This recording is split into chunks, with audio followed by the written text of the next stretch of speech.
Sir ರಾಮಲಿಂಗ್ sir. ಯಾವ ಊರು sir ನಿಮ್ಮದು? ನಮ್ಮದು ಪ್ರಾಪರ್ ಕುಡಿ ಸರ್. ಕುರುಡಿ.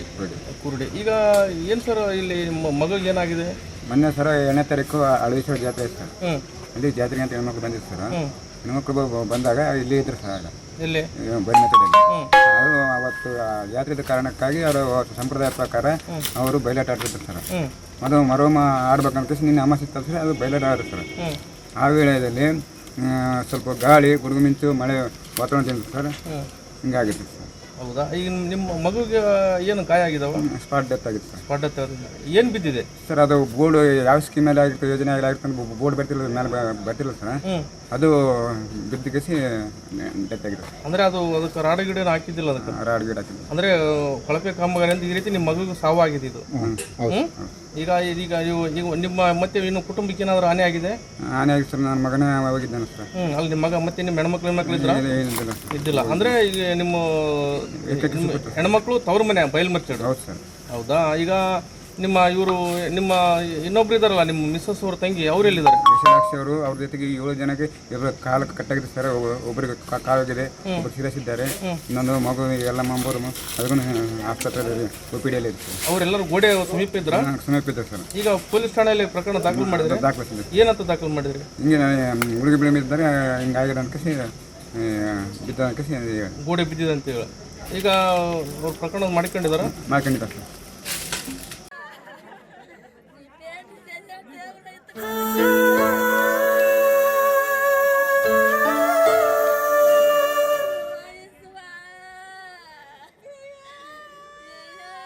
ಮಾನ್ವಿ ತಾಲೂಕಿನ ಬಯಲ್ಮಚ್ಚಡು ಗ್ರಾಮದಲ್ಲಿ ನಿನ್ನೆ ಒಂದು ಘಟನೆ ಆಗಿದೆ. ಹಸು ಕೂಸುಗಳು, ಕಂದಮ್ಮಗಳು ಸರ್ ಸಾವನ್ನಪ್ಪಿದೆ ಗೋಡೆ ಬಿದ್ದ ಕಾರಣಕ್ಕಾಗಿ.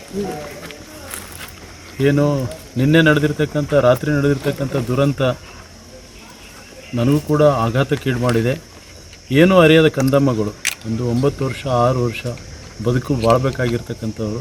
ಅದ್ರ ಜೊತೆಗೆ ಅವ್ರ ತಾಯಿ ಕೂಡ ಬರೀ ಅವ್ರು ಕಂದಮ್ಮದು ಹೇಳ್ತಿದ್ರೆ, ಅವ್ರ ತಾಯಿ ಕೂಡ ಈಗ ಆಸ್ಪತ್ರೆಯಲ್ಲಿ ಸಾವು ಬದುಕಿನ ಮಧ್ಯೆ ಹೋರಾಟ ಮಾಡಿಸ್ತಿದ್ದಾಳೆ. ಅವಳ ಮೇಲೆ ಕೂಡ ಏನು ಕಳಪೆ ಕಾಮಗಾರಿಯಿಂದ ಅಲ್ಲಿ ಆ ಬಿದ್ದಿರ್ತಕ್ಕಂಥ ಎಳ್ಳೆಯಿಂದ ಅವರು ಕೂಡ ಈ ಸಾವು ಬದುಕಿನ ಮಧ್ಯೆ ಹೋರಾಟ ಮಾಡ್ತಿದ್ದಾರೆ. ಅದ್ರ ಜೊತೆಗೇ ಇನ್ನೂ ಇಬ್ಬರಿಗೆ ಅಲ್ಲಿ 2 ಕಾಲುಗಳು ಕೂಡ ಮುರಿದಿರ್ತಕ್ಕಂಥ ಘಟನೆ ನಿನ್ನೆ ರಾತ್ರಿ ದುರಂತ ನಡೆದಿದೆ.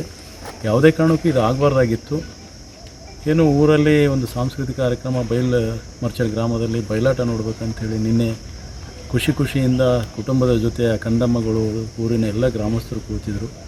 ಅಂಥ ಸಂದರ್ಭದಲ್ಲಿ ಏಕಾಏಕಿ ಏನು ಅಲ್ಲಿ ಒಂದು ನನಗಿರೋ ಮಾಹಿತಿ ಪ್ರಕಾರ ಅದು ಯಾವ ಅನುದಾನದಡಿ ಆಗಿದೆ ಅಂತ ಈಗ ನಾನು ಸಂಪೂರ್ಣ ಮಾಹಿತಿಯನ್ನು ತೆಗೆದುಕೊಳ್ತೇನೆ. ಸಾಂಸ್ಕೃತಿಕ ಭವನ ಅಂತ ಹೇಳ್ತಾರೆ, ಗ್ರಂಥಾಲಯ ಅಂತ ಹೇಳ್ತಾರೆ, ತಾಲೂಕ್ ಪಂಚಾಯತ್ ಅನುದಾನ ಅಂತ ಹೇಳ್ತಾರೆ, ಇಲ್ಲ STP ಅನುದಾನ ಅಂತ ಹೇಳ್ತಾರೆ. ಯಾವ ಅನುದಾನದಡಿ ಆಗಿದೆ ಅಂಥೇಳಿ ನಾನು ಜಿಲ್ಲಾಡಳಿತ ಮತ್ತು ತಾಲೂಕು ಆಡಳಿತ ಜೊತೆಗೆ ಮಾತನಾಡಿ ಏನು ಆ ಸಾವಿಗೆ ನ್ಯಾಯ ಸಿಗಬೇಕು ಅನ್ನೋದು ನನ್ನ ಏನು ಮೊದಲನೇ ಆಗ್ರಹ. ಯಾಕಂದರೆ ಬದುಕಿ ಬಾಳ್ಬೇಕಾಗಿದ್ದ ಕಂದಮ್ಮಗಳು ಇವತ್ತು ಆ ರೀತಿ ಇದಕ್ಕೆ ಮೂಲ ಕಾರಣವೇ ಇಡೀ ಗ್ರಾಮಸ್ಥರು ಹೇಳ್ತಕ್ಕಂಥದ್ದು, ಎಲ್ಲರೂ ಹೇಳ್ತಕ್ಕಂಥದ್ದು, ಸರ್ ನೀವು ಆ ಸ್ಪಾಟ್ ಬಂದು ನೋಡಿರಿ, ಏನಿಲ್ಲ ಗಾಳಿಗೆ ಅದನ್ನು ಬಿದ್ದಿದೆ ಅಂತ ಹೇಳ್ತಾರೆ. ಗಾಳಿಗೆ ಬೀಳಬೇಕಾದ್ರೆ ಅದನ್ನು ಯಾವ ರೀತಿ ಅದು ಗಾಳಿಗೆ ಬೀಳಲಿಕ್ಕೆ ಸಾಧ್ಯ? ಯಾವುದಾದ್ರೂ ಒಂದು ಕಟ್ಟಡ ಗಾಳಿಗೆ ಬೀಳಲಿಕ್ಕೆ ಸಾಧ್ಯ ಇದೆಯಾ? ಅಲ್ಲಿ ಕಳಪೆ ಕಾಮಗಾರಿ ಆಗಿದೆ. ಹಾಗಾಗಿ ಯಾರು ಆ ಕಾಮಗಾರಿ ಮಾಡಿದ್ದಾರೆ ಅವ್ರ ಮೇಲೆ ಕಾನೂನು ರೀತಿ FIR ದಾಖಲಿಸಬೇಕು. ಅದ್ರ ಜೊತೆಗೆ ಜಿಲ್ಲಾಡಳಿತ ಇದಕ್ಕೆ ಆ ಮಕ್ಕಳಿಗೆ ಪರಿಹಾರವನ್ನು ಕೊಡಬೇಕಂತೇಳಿ ತಮ್ಮ ಮಾಧ್ಯಮ ಮುಖಾಂತರ ನಾನು ಆಗ್ರಹವನ್ನು ಮಾಡ್ತೇನೆ. ಅಲ್ಲ ಸರ್, ಏನಂತಂದರೆ ಗ್ರಾಮಸ್ಥರು ಹೇಳೋ ಪ್ರಕಾರ ನಾವು ಕೂಡ ಮಾಹಿತಿ ತೊಗೊಂಡ್ರೆ ಅದು ಒಂದು ರೀತಿಯಲ್ಲಿ ಕಾಮಗಾರಿ ಕಳಪೆ ಆಗಿದೆ, ಅದು ಒಂದು ರೀತಿ ಚಾವಡಿ ಕಟ್ಟ ಅಂತ ಹೇಳ್ತಾ ಇದ್ದಾರೆ. ಈಗ ಚಾವಡಿಗೆ ಸರ್ಕಾರದ ಅನುದಾನ ಒಂದು ರೀತಿ ಗುಣಮಟ್ಟ ಇರುತ್ತೆ. ಈ ರೀತಿಯ ಕಳಪೆಗಟ್ಟೆ ಮಾಡಿದರೆ ಮತ್ತು ಅಮಾಯಕರನ್ನು ಮತ್ತು ಬಲಿ ಪಡೆದಿದೆ ಯಾವ ಮಟ್ಟಕ್ಕೆ ಬಂದಿದೆ ಇದು? ಈ ಅಧಿಕಾರಿಗಳು ಮತ್ತು ಶಾಸಕರು ಕೂಡ ಕಾಳಜಿ ವಹಿಸಬೇಕಲ್ಲ ಇದೆಲ್ಲ ಕಾಮಗಾರಿಗಳನ್ನ. ಖಂಡಿತವಾಗಿ ಅಧಿಕಾರಿಗಳು, ಶಾಸಕರು, ಸಂಸದರು, ಪ್ರತಿಯೊಬ್ಬ ಜನಪ್ರತಿನಿಧಿಗಳು ಕೂಡ ಇದ್ರ ಬಗ್ಗೆ ಏನೋ ಗಮನ ಹರಿಸ್ಬೇಕು. ಈಗ ಬೇಲಿನೇ ಎದ್ದು ಹೊಲ ಮೇಯುತ್ತಿರ್ಬೇಕಾದ್ರೆ ಅದನ್ನು ಕೇಳೋರು ಯಾರು ಅನ್ನುವಂಗೆ ಆಗಿದೆ ಇವತ್ತು ನಮ್ಮ ಜಿಲ್ಲೆಯಲ್ಲಿ ಪರಿಸ್ಥಿತಿ. ನಮ್ಮ ವಿಶೇಷವಾಗಿ ರಾಯಚೂರು ಗ್ರಾಮಾಂತರದಲ್ಲಿ ನಾನು ಮಾತನಾಡೋದಲ್ಲ, ಪ್ರತಿಯೊಬ್ಬರು ಮಾತನಾಡ್ತಾರೆ. ಪರ್ಸೆಂಟೇಜ್ ಕೂಪಕ್ಕೆ ಇವತ್ತು ಮಕ್ಕಳು ಬಲಿಯಾಗಿದ್ದಾವೆ ಅಂತ ನಾನು ನೇರವಾಗಿ ಆಪಣೆಯನ್ನು ಮಾಡ್ತಾಯಿದ್ದೀನಿ.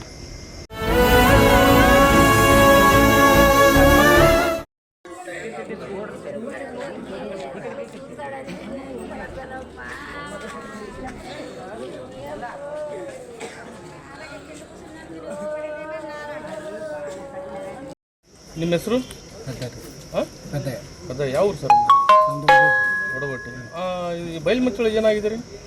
ನಮ್ಮದು ಬೆಲ್ಮೆಟ್ ಚಡಿ ಅದು ತೋರ್ಮಂಡ್ ಅಲ್ರಿ ನಮ್ಮ ಹೆಣ್ಮಕ್ಳದು ಅಲ್ಲಿ ಒಂದು 6 ತಿಂಗಳು ಅಲ್ಲಿ ಇದ್ರಿ ಅಲ್ಲಿದ್ಮೇಲೆ ಫಸ್ಟು ಬೆಲ್ಲಟ್ ಆಗಿತ್ತು ರೀ ಎಳಮಚ್ಚಿ ಮುಂದಗಡೆ ಅದಾದ್ಮೇಲೆ ಅಲ್ಲಿ ಹೋಗಿಲ್ರಿ ಈಗ ನಿನ್ನೆ ಬೆಲ್ಲಟ್ ಆಗಿತ್ತು ರೀ ಅಲ್ಲಿಗೆ ಹೋಗಿದ್ರಿ ಎಲ್ಲಿ ಬೆಲ್ಮೆಟ್ ಚಡ್ರಿ ಬೈಲ್ಮರ್ಚಡ ಅಲ್ಲಿ ಹೋದ್ಮೇಲೆ ಏನಾಯ್ತು ಅಂದ್ರೆ ಅದು ಎಲ್ಲ ಬಿಲ್ಡಿಂಗ್ ಕಡಿದ್ರಿ ಕಡಿದ ಮೇಲೆ ಮೇಲೆ ಪಂಚಾಯತಿಂದ ಸದಸ್ಯರು ಒಂದು ಕೇಸ್ ಬರೆಯಾಕಂತ ಮೇಲೆ ಒಂದು ಕುಂಬಿ ಥರ ಮಾಡಿದ್ರಿ ಮೇಲೆ ಮಾಡಿದ್ಮೇಲೆ ಅದು ಕುಸಿ ಬಿದ್ದ ಕೇಸ್ ನಮ್ಮ ಹೆಣ್ಮಕ್ಳ ಮೇಲೆ ನನ್ನ ಮಗಳ ಮೇಲೆ ಇವ್ರ ಮಗನ ಮೇಲೆ ನಿಮ್ಮ ಮಗಳ ಹೆಸರೇನು? ಸನ್ಮಿತ್ ರೀ ಸಣ್ಣ ನಿಮ್ಮ ಹೆಣ್ಮಕ್ಳ ಹೆಸರು? ವಿಶಾಲಾಕ್ಷಿ ರೀ. ವಿಶಾಲಾಕ್ಷಿ. ಈಗ ನಿಮ್ಮ ಹೆಣ್ಮಕ್ಳು ಎಲ್ಲಿದ್ದಾರೆ? ಅದು ರಾಯಚೂರು ಓಪಾಸ್ ದವಾಖಾನೆಗೆ ಇದ್ದಾರೆ, ಅಲ್ಲಿ ಹಾಸ್ಪಿಟಲ್ ಇದ್ದಾರೆ. ಎಷ್ಟು ಗಂಟೆಗೆ ಇದಾಗಿತ್ತು ಘಟನೆ? ಈಗ 12 ಗಂಟೆ ಒಳಗೆ ಆಗಿತ್ತು ರೀ ನಿನ್ನೆ ರಾತ್ರಿ. ನಿನ್ನೆ ರಾತ್ರಿ ಅಂದ್ರೆ ಬೈಲಾಟ್ ನಡೆದಿತ್ತ? ಬೆಲ್ಲಟ್ ನಡೆದಿತ್ತು ರೀ. ವಿಘ್ನೇಶ್ವರ ಬಾಲಕೃಷ್ಣ ಬಂದಿದ್ರಿ. ಬಂದ್ಮೇಲೆ ಹೋದ್ಮೇಲೆ ಆಮೇಲೆ ಇನ್ನೊಬ್ರು ಯಾರು ಅಲ್ಲ ಈಗ ಏನಂತಂದ್ರೆ ದೇವೇಂದ್ರ ಬಂದ್ಮೇಲೆ ಈಗ ಈಗ ಅದು ಏನಂತಂದ್ರೆ ಈಗ ಗೋಡೆ ಬಿದ್ದಿದೆ ಅಂತ ಹೇಳ್ತಾ ಇದ್ರಿ. ಈಗ ಮೇಲೆ ಕುಂಬೆ ಬಿದ್ದಿದೆನಾ? ಅದು ಈ ತರ ಚೌಕ್ ಮಾಡಿದ್ದಾರೆ, ಅದಕ್ಕೆ ರಾಡ್ ಹಾಕಿಲ್ಲ, ಸುಮ್ಮನೆ ಇಟ್ಟಿಂಗ್ ಕೇಸಿ ಇದು ಮಾಡಿದ್ರೆ ಯಾವ ಹುಡುಗರು ತಗೊಂಡ್ ಕೇಸಿ ದೂಕಿದ್ದಾರೆ ಹುಡುಗರು. ತಗೊಂಡ್ ಕೇಸಿ ಅದು ಖುಷಿ ಬಿದ್ದಿದ್ದಾರೆ. ಅಲ್ಲ ಈಗ ಒಂದ್ ರೀತಿ ಮಗು ನಿಮ್ಮ ಮಗುಗೆ ಮಗಳು ಸನ್ಮಿತಾಗಿ ಮಗಳಿಗೆ ಅಲ್ಲೇ ಇದಾಗಿದೆ, ಅಲ್ಲೇ ಡೆತ್ ಆಗಿದೆ. ಡೆತ್ ಆಗಿದೆ. ಡೆತ್ ಆಗಿದೆ. ನಿಮ್ಮ ಹೆಣ್ಮಕ್ಳಿಗೆ ತುಂಬಾ ಸೀರಿಯಸ್ ಇದೆ. ಸೀರಿಯಸ್ ಇದೆ. ಮತ್ತೆ ಅದು ಇವ್ರ ಮಗ ನಮ್ಮ ಸಡಕ್ ಇವರು ಇವರು ಇರೋದು ಒಬ್ಬನೇ ಮಗ, ನನಗೆ ಕೂಡ ಮಗನೇ. ಅವನಿಂದ ನಾವು ಜೀವ ಮಾಡಕತ್ತೀವಿ, ಅವನು ಕೂಡ ಡೆತ್ ಆಗ್ಯಾನೆ. ಗೊತ್ತಾಗಿದ್ದಾರೆ. ಈಗ ಇಲ್ಲಿ ಮಾನವ ಆಸ್ಪತ್ರೆಯಲ್ಲಿ ಬಂದಿದ್ದಾರೆ. ಮಾನಸ ಆಸ್ಪತ್ರೆಯಲ್ಲಿ ಇವರು ಇಬ್ಬರು ಇದ್ದಾರೆ, ಸನ್ಮಿತ, ಇವು ಈಶಪ್ಪ,